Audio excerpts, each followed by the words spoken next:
streaming live on Facebook. So good morning, good afternoon, and good evening to all of my friends out there.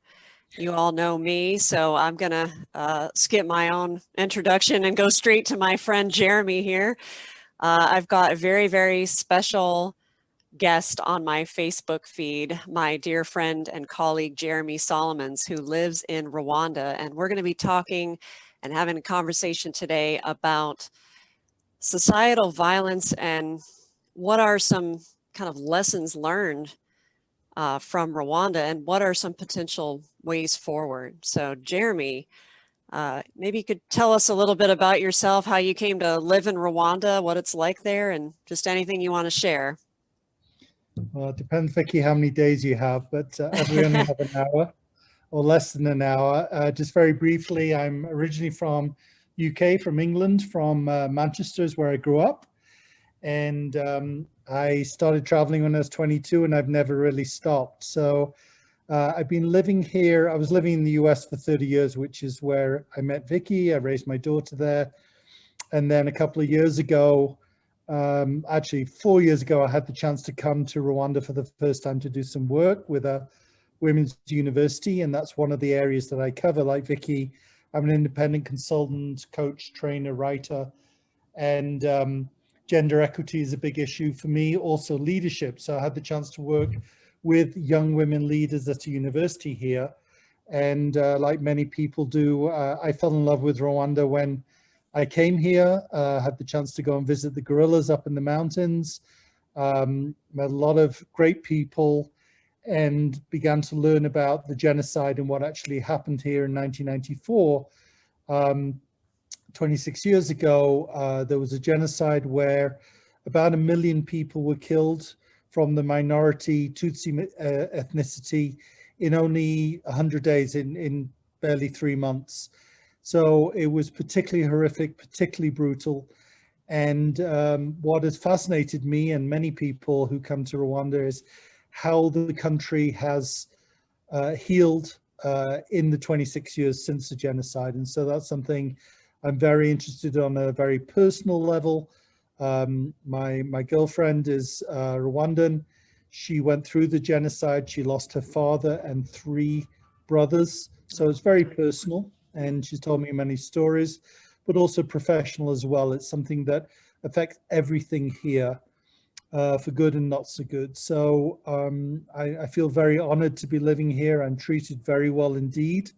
It probably helps that I'm British rather than French or Belgian, because those were the colonial overlords that had a lot of influence here and helped to create the environment in which the genocide happened, and I'll be happy to go into that a bit more later. So it's a very different perspective of the world, and I now look back at the USA, where I was for 30 years, the UK, where I grew up, with a very different perspective, with a very different view, and I'm still learning, always learning in that respect. I don't pretend to have any answers, to know everything, just a little bit, and I'm happy to share whatever, Vicky, you think would be of interest to the people that would watch this. Thanks so much, Jeremy. And that's, I think, what you shared about, your girlfriend and having that personal window into the genocide is really valuable to all of our listeners, because I think that's part of the issue when we have societal violence and conflict, is the idea of dehumanizing people. And when you can put a face and a name, on people who were killed, and it really changes the whole narrative. So I imagine that, just hearing your girlfriend's stories and all of that allows you then to share those stories with others that might help to humanize that, and just, give a little bit more concrete examples about what happened, rather than we're just reading about it in a history book. So I appreciate you sharing that, and what a horrific story for her. I think that it's important to say up front that Jeremy and I, we do this work of bridging differences and all that, but we're definitely not claiming to have the answers, as he said. And we are obviously speaking from a fairly privileged position. You know, we're not victims of the genocide. We're not people of color. We're not, you know, I'm Jewish, so my ancestors, of course, suffered, but in the Holocaust, but I didn't personally. So, you know, there's a level of privilege that we're speaking from. But I think that in a way, that makes it really important for us to have this conversation because we can kind of bear some of that burden and help to be the bridge when people who maybe have suffered can't speak up because they're too traumatized or whatever the case may be. So I think, Jeremy, both of us have always considered ourselves bridge builders and, you know, just trying to make those connections. So that's why we're reaching out to my Facebook audience, Facebook friends, and yeah, to see what we can just learn and share. So we're not purporting to have all the answers, but hopefully some paths forward. And, you know, when we talk about trauma, obviously it comes out in different ways. I'm not a psychologist or a therapist, so I don't have a clinical view of it, but, you know, clearly there is an impact. There is a lifelong impact. The country was traumatized. And you mentioned the Holocaust. I'm also Jewish. I wasn't directly affected either, although my grandparents did escape from pogroms in Eastern Europe before the Holocaust. So it's something I grew up with, certainly the legacy of the Holocaust and learning about it when I was a teenager, read everything I possibly could about it. And so, but the differences between the Nazi Holocaust or Holocaust in other countries, what happened in Armenia, what happened in Cambodia, is that they were more state-sponsored in a way, and they were through the Nazi. If you look at the Nazi period, which most people are familiar with, it was through the Gestapo, it was through the special police, it was through the Hitler Youth. So there were organizations and structures which were enabled initially through democratic means to be able to carry out atrocities. And then the concentration camps where a lot of people were killed, again, were official structures, official organizations. The difference here was that it was villager on villager, it was neighbor on neighbor, it was family member even on family member. So even though the propaganda was manipulated at the government level, the actual carrying out of the atrocities was very much hand to hand. And so there's a different level there when you're talking about dehumanization, that the minority Tutsis were certainly dehumanized.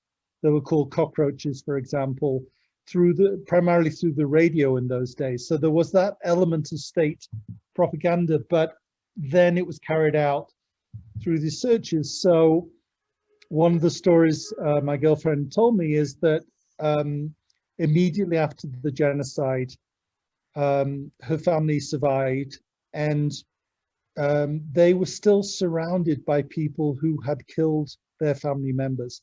So it wasn't sort of a separation.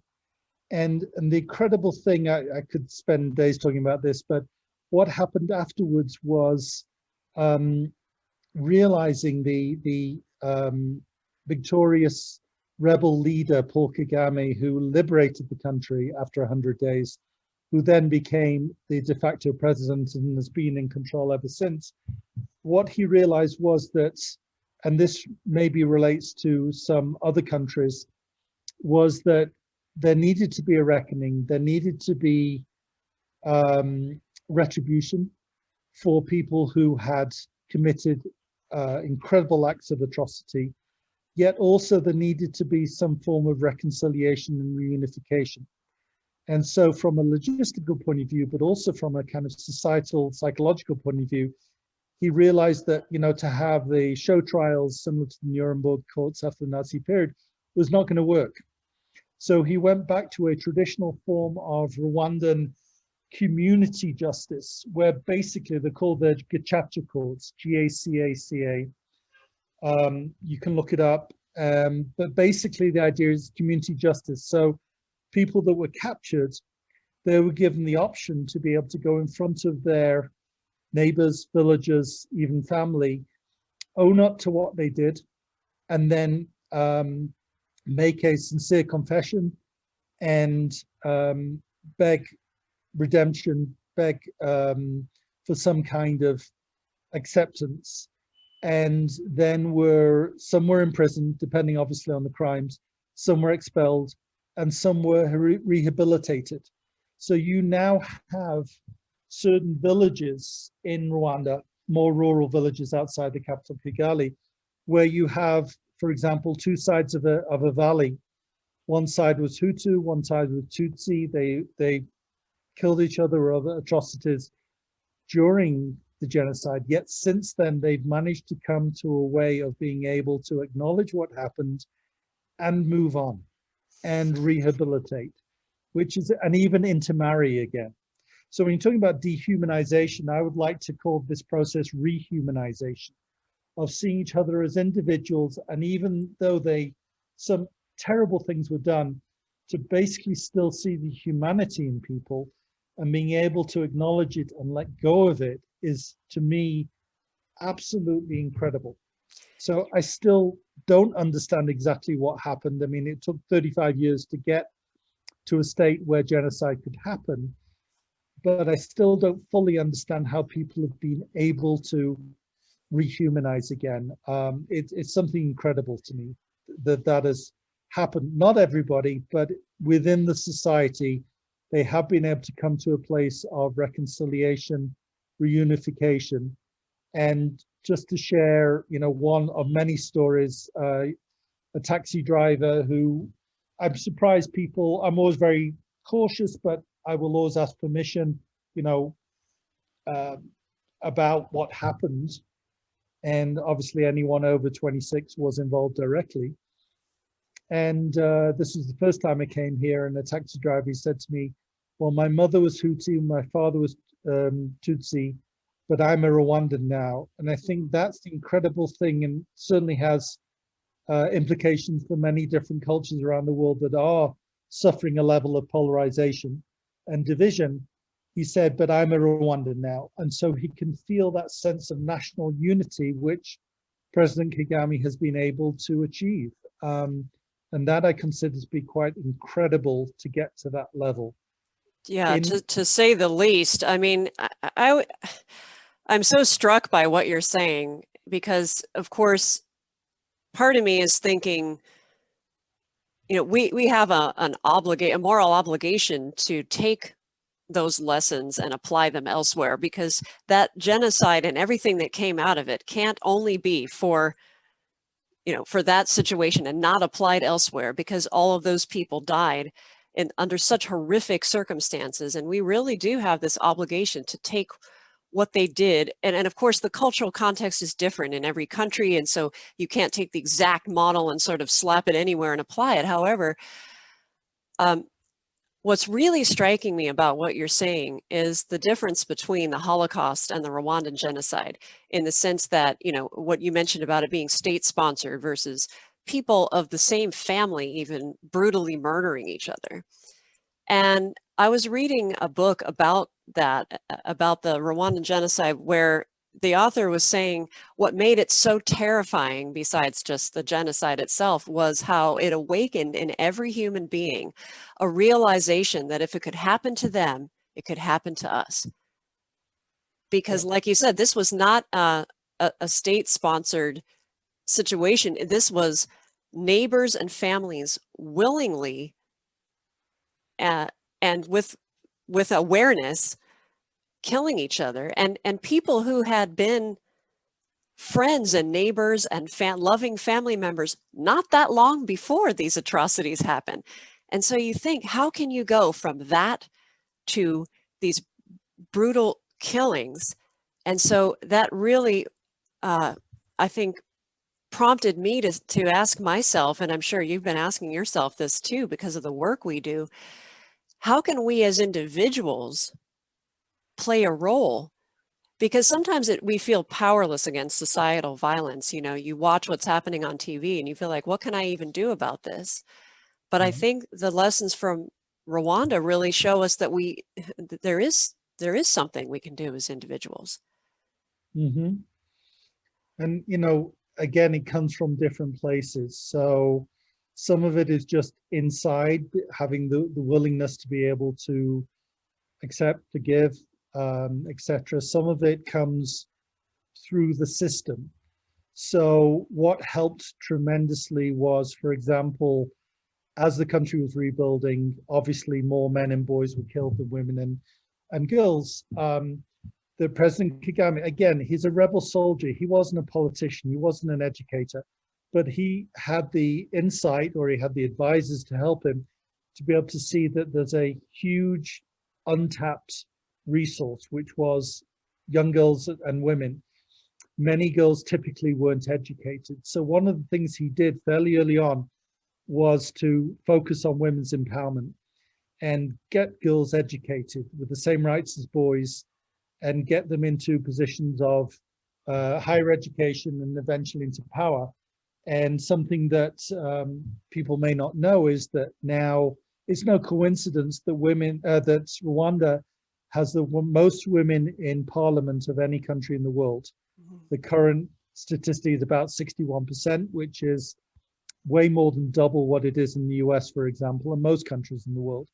And so there's no coincidence that that helps as well. The government, the state, focusing on other things that, as well as education, obviously, health outcomes, the environment, lots of different areas. So it was a systemic approach that allowed individuals to be able to have a sense of belonging, dignity, purpose, vision. Again, so it's a mixture. Yeah. And that I find again fascinating, particularly at this time where democracy has been under threat. In many countries around the world, we've had more authoritarian styles of leadership, populist movements, and here a lot of people criticize the government, particularly President Kagame, for being more authoritarian. Well, this system works. Whereas, you know, having grown up in the UK and having lived in the US for many years, I have to wonder, is the system working?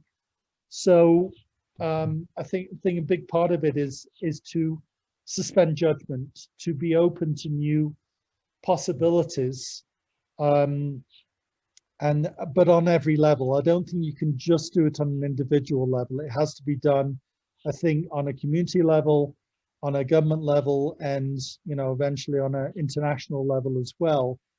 So it's not either or, it's both and. How do we manage to galvanize people, give people the opportunities to be able to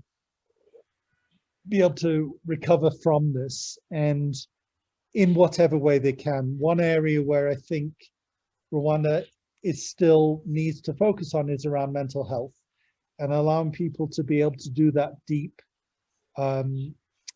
work around, you know, their trauma, PTSD, whatever you want to call it. So that's still an area that needs to be developed. But in many other areas, individuals have been given the opportunity to be able to do that personal work to help them to be able to function again on a very simple level. Yeah, absolutely. That the system has to support individual efforts, right?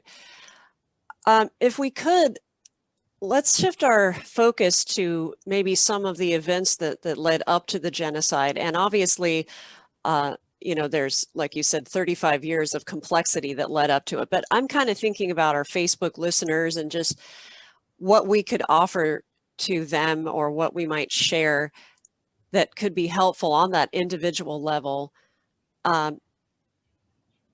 So one of the things that was really striking me around reading about some of the events right before the 100 days took place was the role of the brain, and you know, how easy it is to get whipped into a frenzy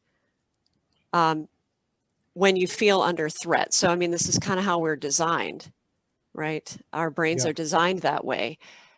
And I'm wondering, it's gotten me thinking about a lot of the sort of us and them language that we're hearing now in the US, and of course, during the election cycle, you know, a lot of that going on.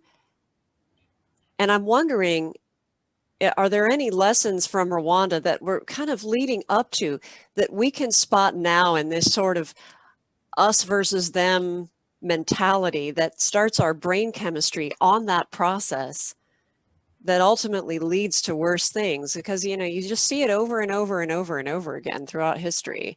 And I have a mindset that I know is not realistic, but I feel there only should have ever been one genocide in history, because we should have learned enough from that one genocide to never have it happen again. But okay, of course, that's not going to happen. So, but on an individual level, you know, what are the things that we can start watching out for that tend to lead up to these type of societal violent events?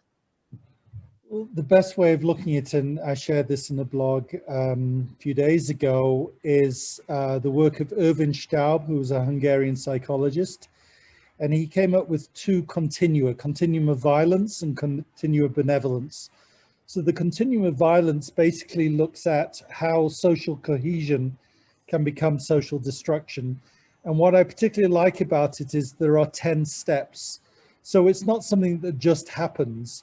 These are definite milestones that can lead, not inevitably, but can lead and have led to breakdowns in society and mass violence and genocide.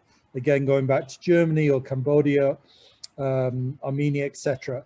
So if I can just go through them very quickly, and in a way they speak for themselves, but what happens first is poor living conditions, where people are living in conditions that are difficult, economic, political, social, and perception is reality. So if people see that they are not getting enough food, not getting enough respect, not getting enough opportunity with work, then that is where that begins, where you create a sense of victimhood, a sense of incapacity.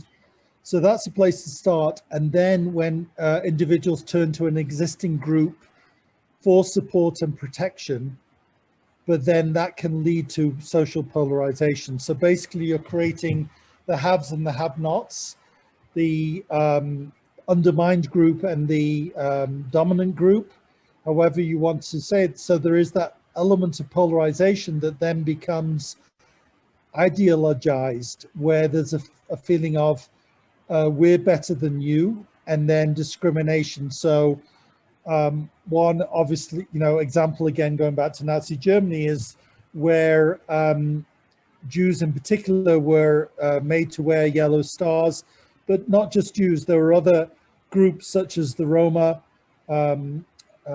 homosexuals, who were also stigmatized as well in different ways. And so that feeling of the in-group, the out-group, the dominant group, the non-dominant group, and then out of that becomes a destruction ideology, where it's not just discrimination, is we must get rid of this other group. They are evil, they are subhuman. And that can be just, you know, one or two people saying it. So I grew up with that in the UK, for example, in the mid-70s, where there was one particular politician, Enoch Powell, who gave a particular speech, I think it was in 73, talking about rivers of blood. It's a very famous speech. You can find it online. But basically, again, it was dehumanized. He was basically saying that all these immigrants from East Africa and the Caribbean were going to cause violence. We're going to come for you. We're going to kill you. And there were going to be rivers of blood. And so that's what is easy to do when you start dehumanizing the other group as subhuman. It's very easy then to be able to demonize them and create this victim mentality for them, but also for yourself, that you're only defending yourself because they're coming after you. So all of the propaganda. The other element that Staub looks at is the absence of active bystanders. So very often when this kind of thing happens, you would expect some people, particularly people in power, to say, no, this is not acceptable. You cannot do that. So there is a phrase that the Kigali Genocide Memorial uses, which I really like, is upstanding instead of bystanding and letting things happen. Standing up, speaking up and saying, no, this is not okay. And very often, you know, that can come at the individual level, but it can come at the power level as well, is, you know, what are politicians, business leaders, community leaders, what are they saying? What are they doing? Are they allowing it to happen and say, well, it's not my business, it's not my business to get involved? Or are they saying something? And then is it public or is it through active resistance? I apologize, Vicky, we're just getting a daily thunderstorm. I don't know. Oh, that's okay. I can hear you just fine. Okay, good. So that's an also important point, is where as society basically breaks down, becomes more polarized, is there anyone that's trying to stop it from the inside or from the outside? So a big thing that happened here in Rwanda was the role of the United Nations. And there were, you know, it's been publicized, but the local leader, General Dallaire, was trying to warn Kofi Annan and the other leaders back in New York and Geneva, there is a genocide about to happen. And they did nothing. I know that political leaders like Bill Clinton in the US, Tony Blair in, and before him, Major in the UK, they didn't do anything. And while they may have apologized since then, it allowed the worst atrocities to happen. And again, the genocide didn't just happen. There were massacres, there were killings, testing the waters in a way, leading up to the complete breakdown and genocide that happened in 1994. So there were incidents that happened going back way back to 1961, for example, but it all came together because all of these things were allowed to happen. So it is a slippery slope, literally. Yeah, literally. That happens. But the good news is that there is this continuum of benevolence where things can be rebuilt again. And before you, sorry to interrupt, but before you talk about the continuum of benevolence, I want to just focus for a second on the continuum of violence, because as you said, it is in stages. And I think that's really important to recognize, because, you know, when you're in the midst of a stage, you might not know you're in it.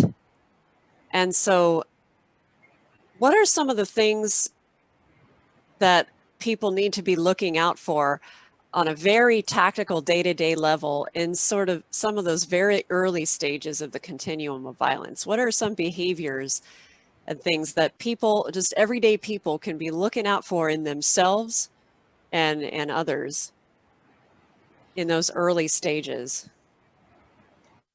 I think, you know, on a very personal level is around dialogue. And can you, and you mentioned this earlier, can you still have a conversation with someone who may have very different views of you from you, and basically that old thing of agree to disagree agreeably? Can you still have that conversation?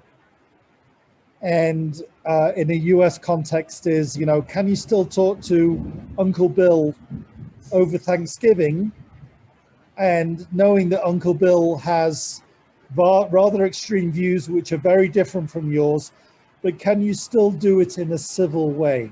Yeah, absolutely. This is something I've been giving a lot of thought to, and you and I have had this conversation, and I guess we're going to be talking about that in the Global Peace Practitioner session as well. But I have a great passion for this subject, because I have, and I say I'm privileged to have friends from all over the political spectrum. And I say privileged because it means that I don't live in a vacuum, and I'm hearing from these human beings that I care about, you know, some views that I staunchly disagree with, and make no, you know, I make it clear that I disagree. But I think it's possible to condemn an ideology without condemning a person, and to try to separate those two. And again, I'm speaking from a position of privilege, and so it might be easier for me to do that, and all the more reason for me to do it, that if someone has suffered, because of the views that somebody has, it's better for me to take that burden if I haven't suffered than for that person to do it.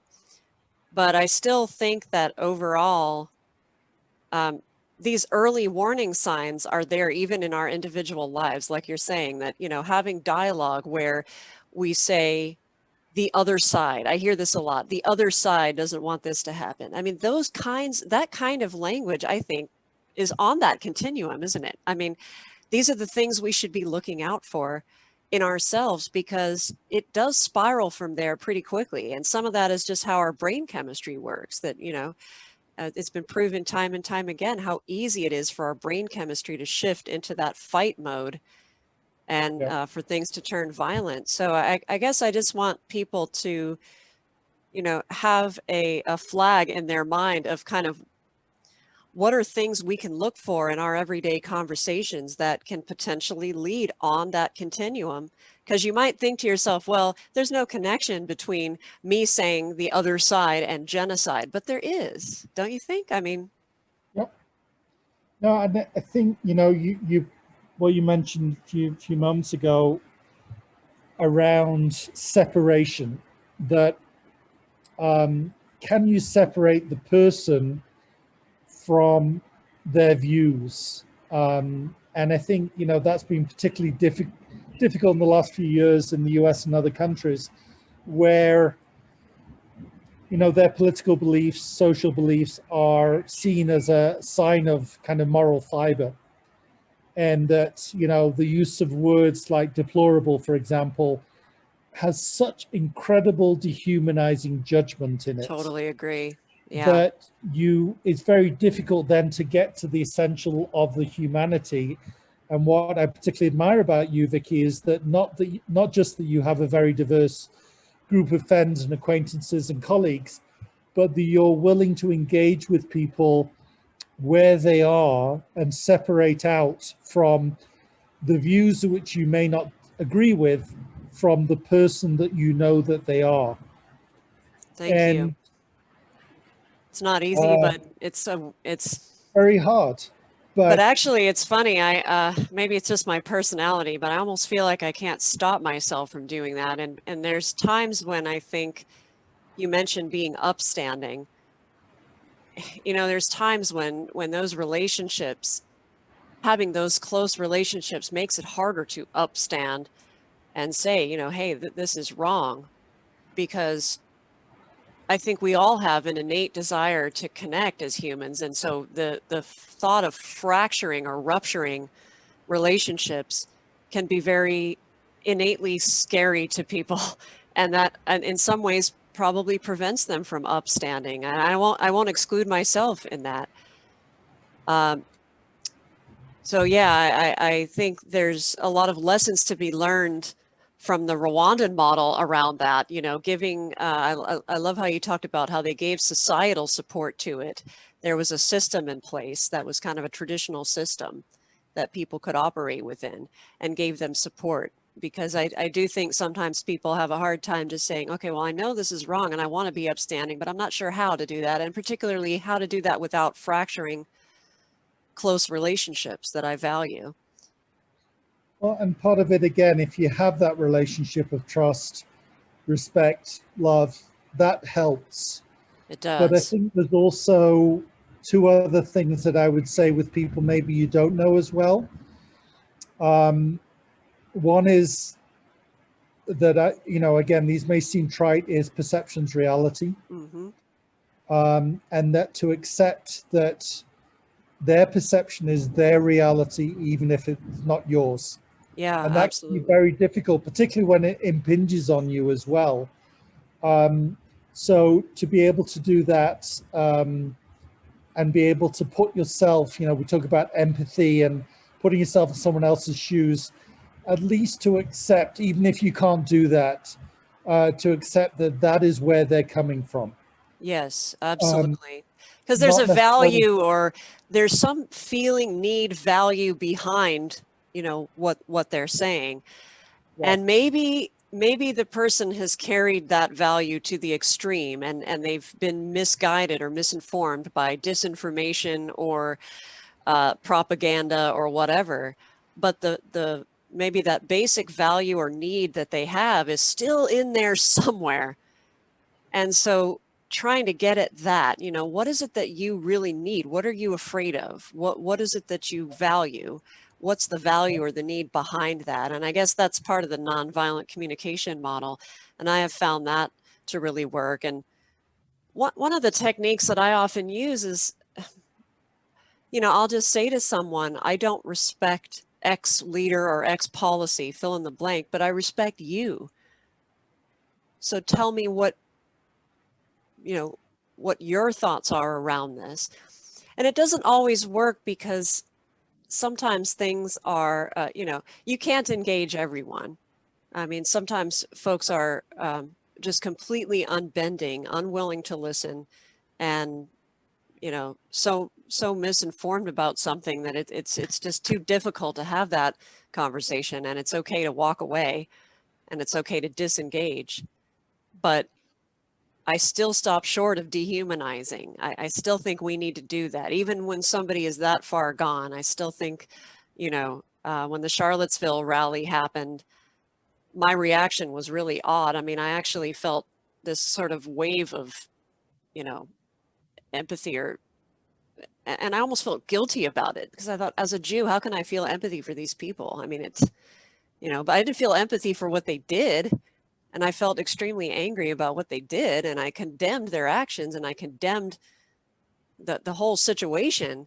But I had to stop myself short of condemning them as human beings, because I felt like, isn't that putting me on the same road as what may have led them to do the things that they did? Yeah, yeah. Well, that leads the other point, you know, apart from perception's reality, accepting where people are coming from as their truth. The other piece is again, it seems trite, but I find it's very true, is pick your battles. Mm-hmm. It may be to do with the person, in terms of maybe you don't know them well enough, or you know them too well, but also the circumstances. So there's a big difference between getting into a heated conversation on a plane, although we're not doing that very much right now, Right. but you know, with a stranger basically on a plane for 2 hours, or you know, that, you know, you may not want to engage with that. That Yeah. may not be a good idea. Yeah. But if the person matters to you, then, you know, thinking about, do we want to engage in this, or even asking permission. So I'll Mm-hmm. give you an example of someone who I have diametrically opposed political views from, but we've managed to find a common ground around something completely neutral, and that's to do with his parents suffering from dementia and Alzheimer's, and my mother had that. So we were able to find common ground around something that was very human, very personal. I was able to help him from my experience in terms of deciding what to do about care, about housing, things like that, very practical things. So on the one hand, I can't believe his political views, but we've tried to engage with that through, not so much through talking, more through emails, trying to find a historical context for understanding what has happened and what is happening now. And I'm not going to go into those details, but still be able to relate to each other on a human level about something of common concern. And Absolutely. it's odd. It does feel very separated to me, Yeah. but I think this is the only respectful way for us to engage with each other. Well, and I think to And your point earlier about the difference between the Rwanda genocide and like other atrocities was that, you know, neighbors were sort of killing each other, that this wasn't a state sponsor. I think that that's an extremely key message that I'm taking away from all of this, is that that decision you made to have those conversations with that friend, and not let things escalate into conflict. But it's not like he doesn't know how you feel. I mean, you have been honest, right? So it's not like you're not being upstanding and speaking up, because you have shared with him and he knows how you feel. But you've chosen to humanize, to continue to humanize him and to find this common ground. And I do think that instances like that play a role in preventing societal violence, because you mentioned the continuum. It does happen in stages, and it can happen slowly over time and kind of going through these different steps. And so taking these smaller steps now to humanize someone that I think is very much in kind of parallel with, it is possible to have a genocide where, the neighbor that you were sharing conversation and maybe giving a holiday gift to or whatever could become that person that you commit violence toward, or who commits violence toward you. And if we see the connection between those two, we can take these actions in our own lives to avoid dehumanization. So I think that's a great example. And I have a lot of friends with vastly political views than mine as well, and mostly from the music community, because as you know, I'm a kind of semi-professional rock musician on the side. And I'm fortunate to have, friends in this community from all over the spectrum, and many of us are friends on social media, and so they know how I feel. I mean, I don't make any sort of false claims about that. And but we've managed to have some pretty good civil conversations about our political views, and then most importantly, we've found the common ground of music to bring us together. So what could be a group of people that have, a lot of sort of internal and external conflict has now become in fact, the opposite of that, a place where we come together, make music, and bring joy to other people. So I don't know, that there's something in that, but I would love to hear, with our final remaining time here, what do you think are some potential lessons learned from Rwanda that could show us a way forward? You have mentioned several things already, but what are some of your thoughts, and specifically actions that everyday people can take, but on a systemic level as well? And I guess the continuum of benevolence might be helpful there. But what is the way forward from a Rwandan perspective? What can you offer? I mean, obviously everybody, we're talking particularly on an individual level, everybody's different, just as Rwanda is very different from its neighbors, Burundi, Congo, Uganda, just as the US is very different from Canada or Mexico. So there are no, universal applications. Talked a little bit about the governmental level, leadership, things like that. But on a personal level, I was thinking about that before this conversation. And there are very, different models around how we are able to come to terms with difference, how we're able to bridge the gaps. And I sort of playing around with a new model, which I shared with you, Vicky, earlier. I think the first thing is just to acknowledge your own feelings. We tend to bury our feelings. We tend to, feelings are the F word that we mustn't acknowledge, whether you're a man, because it might be seen as weakness, or in the workplace, it may be seen as being inappropriate. So I think, wherever it is, I once had someone who talked about letting your wildcats out in the alleyway, which I always like that metaphor, this idea of you've got these raging tigers or wolves or whatever inside you, let it out in a constructive way, whether it's, sort of sitting in your car and screaming, whether it's going for a 10-mile run, obviously in a non-destructive way, but recognizing that this can bring up rage and sadness and shame and contempt. Find peace in your own heart first. Be in a place of stillness before you engage with anyone else. That to me is the first stage. The second is acknowledging that we're all human beings, and that as such we're fallible. We make mistakes. We're not perfect, and that that as such, hopefully people are ready to do the right thing, whatever they've done in the past, whatever the time it's taken to begin that process of change. and even what motives they might be driving them now. So if you haven't already, there's an incredible French TV series called A French Village, which talks about, looks at the French collaboration with the Nazis during the Second World War and all of the very moral human dilemmas about, do you collaborate or not? And then once liberation came is, what do you do then? How do you then try to find a way back, rebuild trust, find a different way to do things?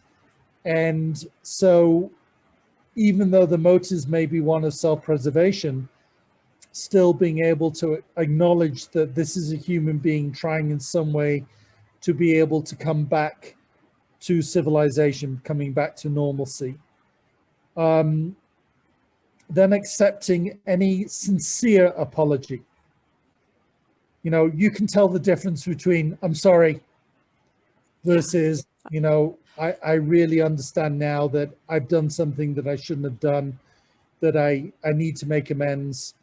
So being open, being compassionate, not judging, however incomplete and inadequate the apology is, but just being willing to accept people where they are, whatever they're saying, if it is authentic, if it is sincerely mentioned. Then being willing in whatever capacity, whether you're a pastor, whether you're a judge, but also as a human being, to forgive people openly and explicitly. It doesn't mean that you forget what happens, but to forgive people and say that I am not going to hold a grudge against you. And then the last one is to, once you've done that, allow them to get rid of the past. Allow them to shed that label, whatever it is, and reintegrate into decent society. And it's tough. It's very tough.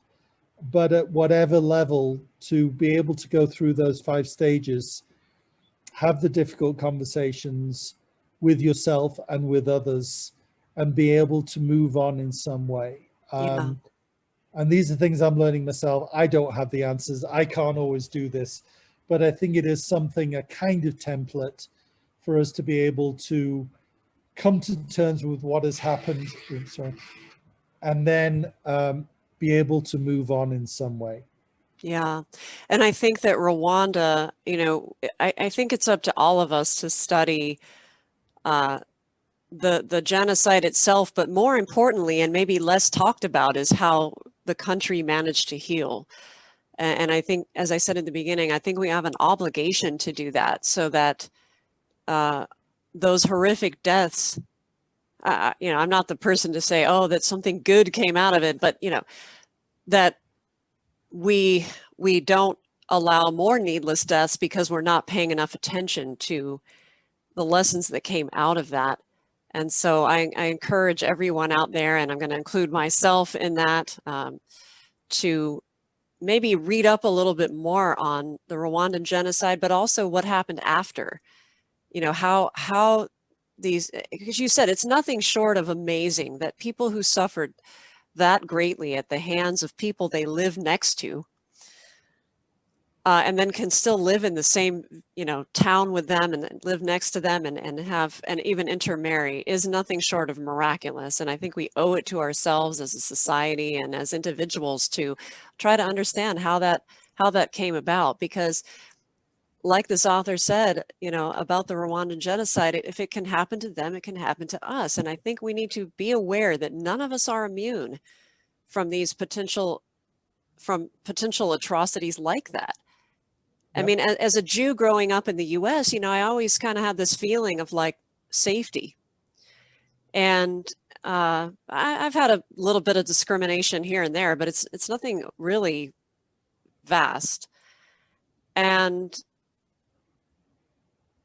that's a very dangerous place in a way to be mentally, to just kind of assume that, the things that happened in the Holocaust couldn't happen here, or couldn't happen to me, or couldn't happen to other Jews. So I think that we have an opportunity every day to look at our individual actions, our words, our dialogue, our thoughts. Like you said, Jeremy, I love that you said, acknowledge your thoughts and feelings, because yeah, if you've got that rage inside and it's not being acknowledged, as Carl Jung says, what you resist persists. So it'll just continue and go on. So if we acknowledge that and we are upfront about it, we do have an opportunity every day to choose how we have dialogue with people who are different from us and who have polarized views. And if you are a person in a privileged position, you have even more of an opportunity to be upstanding for others who may be suffering or who have suffered at the hands of trauma or discrimination. So we have these great opportunities every single day. And yeah, it's been amazing to have this conversation with you, Jeremy. We've learned so much from you. Any final parting words of advice for our Facebook listeners? I think just to pick up on one of the words you just used is choice. It is a choice. Many people have felt powerless in many different ways, particularly when it threatens your job, your livelihood, your savings, your family's health, all of that. It's difficult to feel that you have a choice, but we always do. Again, great influences for me has been Viktor Frankl, Man's Search for Meaning, that we have a choice. And his example that I remember was that the most deaths in the concentration camps happened around the Christmas holiday time because people gave up. They just said, this is not going to happen. We're not going to get out of here alive. And so we have to, most of us are not in that extreme level, but, we may feel like that we're trapped, that we're being victimized, that we could suffer, degradation, violence at any time, but we always have a choice. And so to think about that, what is our choice to do, to be, to think, to feel, and keep hold of that, even if, some things may seem so far away, is to choose and take these steps of, well, what can I do to make my situation just a little bit easier today or this month, or we're at the beginning of year this year. What can I do? What choices can I make? That's the place to start. Absolutely.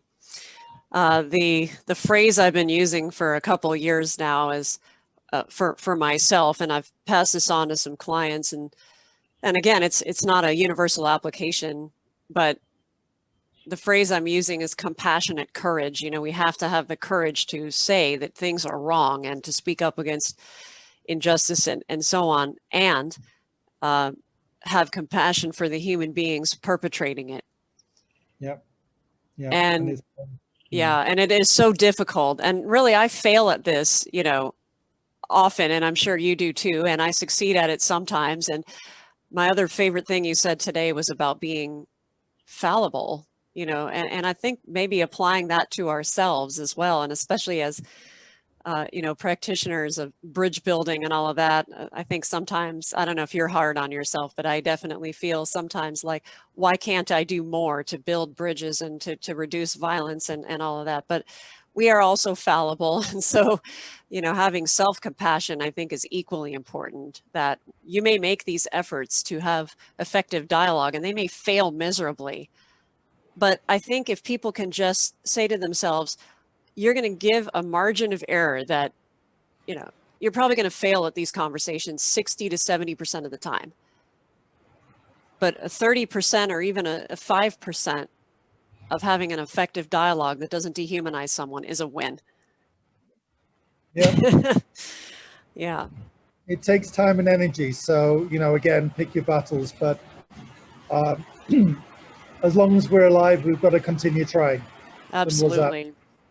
Yeah. Yeah. Well, Jeremy, it has been an honor and a privilege to share this conversation with you, to hear your lessons learned from Rwanda. I'd certainly like to have a part 2 of this at some point in the future. And Jay and I will definitely be coming to visit you in Rwanda and hopefully learn more at that time. Whenever you want. Excellent. Whenever the airport opens up That's again. right, yes. Again. One day when we can fly again, yes. All right. Well, Facebook listeners, I hope you've gained something valuable from this conversation. Be safe, everybody, and take care. Wonderful. Bye now. Bye, Jeremy.